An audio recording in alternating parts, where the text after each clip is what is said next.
اس میں کوئی شک نہیں, اللہ کا بڑا احسان ہے کہ حافظہ اچھا ہے وہ. اور وہ میری والدہ نے مجھے بہت بچپن میں ایک ٹرک سکھائی تھی. اچھا چلیں, یہ بڑا زبردست ہوگا. جی. اور وہ بھی کیونکہ ہوا یہ, پہلے میں قصہ سنا دیتا ہوں کہ میں ہوم ورک کے بارے میں بڑا بدنام تھا اسکول میں. میرے ٹیچرز مجھ سے تنگ تھے ہوم ورک کے بارے میں. اچھا. وہ کہتے تھے کہ ہم بلیک بورڈ کے اوپر کچھ لکھتے ہیں, تم ہوم ورک کے کاپی پہ کچھ لکھ کے لاتے ہو, اگر مہربانی کر کے لکھ کے لے آؤ تو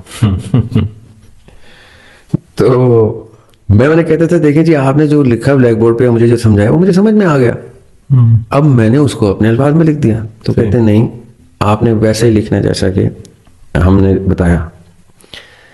اور اصلی بات کیا تھی کہ مجھے نہیں یاد رہتا تھا کہ انہوں نے کیا بتایا. مجھے سمجھ میں آ جاتا تھا کیا بتایا, مجھے ورڈز نہیں یاد رہتے تھے, میرا حافظہ کمزور تھا. تو میری والدہ نے کہا کہ بھائی یہ شکایتیں تمہاری اسکول سے آتی ہیں اور یہ بڑی جینوئن شکایتیں ہیں. تو میں کہتا ہوں اچھا, میں والدہ کو بتا دیا. میں نے کہا جی یہ مسئلہ ہے. تو انہوں نے کہا پھر تم ایک کام کیا کرو, تم جب نماز پڑھ کے تسبیح پڑھ رہے ہوتے ہو نماز کے بعد, تو سر پہ ہاتھ رکھ کے یا کبھی ہو یا کبھی ہو یا کبھی ہو اس کی ایک تسبیح پڑھ لیا کرو. تو تمہارا حافظہ جو ہے وہ کبھی تمہیں امبیرس نہیں کرے گا, تمہارا حافظہ تمہیں کام آئے گا.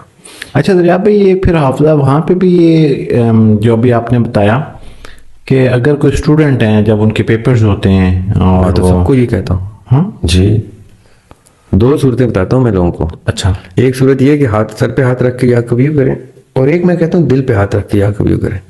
دل پہ ہاتھ رکھ کے یا کبھی میں ان کو کہتا ہوں جو دل کے حافظے کی گفتگو سیو کرنا چاہتے ہیں, جو دماغ کے جو رٹا لگانا چاہتے ہیں, جو بچے اسٹوڈنٹس ہیں وہ سر پہ ہاتھ رکھ کے کریں.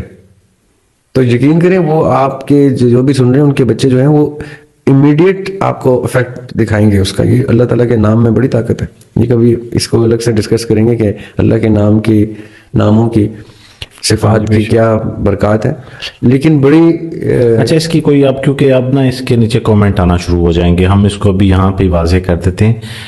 یا کبھی 3 دفعہ پوری تسبیح 100 دفعہ پڑھ لیں. اور خاص طور پہ کیونکہ میں نے یہ پوچھا کہ اگر کسی کے پیپرز ہو رہے ہیں جن کے سر پہ ہاتھ رکھ کے پڑھ لیں. دیکھیے میں نے تو نبی پاک صلی اللہ علیہ وسلم کے حدیث کے میں یہ تک پڑھا ہے کہ جب وہ دم کرتے تھے کسی کے درد کے لیے تو وہ اس درد کی جگہ پہ ہاتھ رکھ کے دم کرنے کا کہتے تھے اور پڑھتے تھے. اچھا, تو اس کا مطلب ہے کہ فوکس آپ کا, اگر میں سر پہ ہاتھ رکھ کے کہہ رہا ہوں تو میرا فوکس اس چیز پہ کہ میرا میموری بینک جو ہے وہ اسٹرانگ ہو جائے. اچھا, تو یہ دل والی کیا اسٹوری ہے؟ دل والی اسٹوری یہ ہے کہ میرا یہ ذاتی ماننا ہے, اب اگین ایک کنٹروورشل بات نہ بن جائے, کہ دل کا جو حافظہ ہوتا ہے اس کا دماغ کے حافظے سے کوئی تعلق نہیں ہوتا, وہ انڈیپینڈنٹ حافظہ ہوتا ہے. یعنی میرا دماغ ان چیزوں کو سٹور کر رہا ہے جن چیزوں میں, جیسے پڑھائی ہے, میں نے جیسے قرآن پاک کا کوئی بات کرتے ہیں نا تو حافظ کے دل میں قرآن اترتا ہے.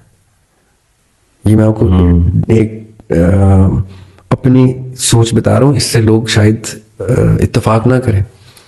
قرآن دل میں حفظ ہوتا ہے, دماغ میں حفظ نہیں ہوتا. صحیح. اور انسانی علوم اگر ایسے ہیں کہ وہ کسی کے دل میں اتر رہے ہیں تو وہ, ابھی آپ نے کہا کہ شعر یاد رہتے ہیں, آپ یقین کریں مجھے جو شعر یاد رہتے ہیں وہ اس وقت میرے ریکال ہوتے ہیں جب میں اس کا کوئی کنیکشن اسٹیبلش کر رہا ہوتا ہوں. ویسے آپ مجھے کہیں نا مرزا غالب کے 100 شعر سناؤ تو میں کہوں گا شاید مجھے 100 شعر نہیں یاد مرزا غالب کے. لیکن اگر میں نے کوئی مضمون لکھنا ہے جس میں میں کوئی دل سے کوئی گفتگو کر رہا ہوں اس ٹاپک پہ, اور وہ ٹاپک میرے دل کے قریب ہے, تو میں شاید 250 شعر لکھ دوں اس میں خالی مرزا غالب کے, اس ایک ٹاپک پہ شاید 250 شعر یاد آ جائے مجھے. تو یہ مجھے آئیڈینٹیفائی کرنا ہوتا ہے کہ میرے دل کا حافظہ کون سا چل رہا ہے اور دماغ کا حافظہ کون سا چل رہا ہے. اچھا, وہ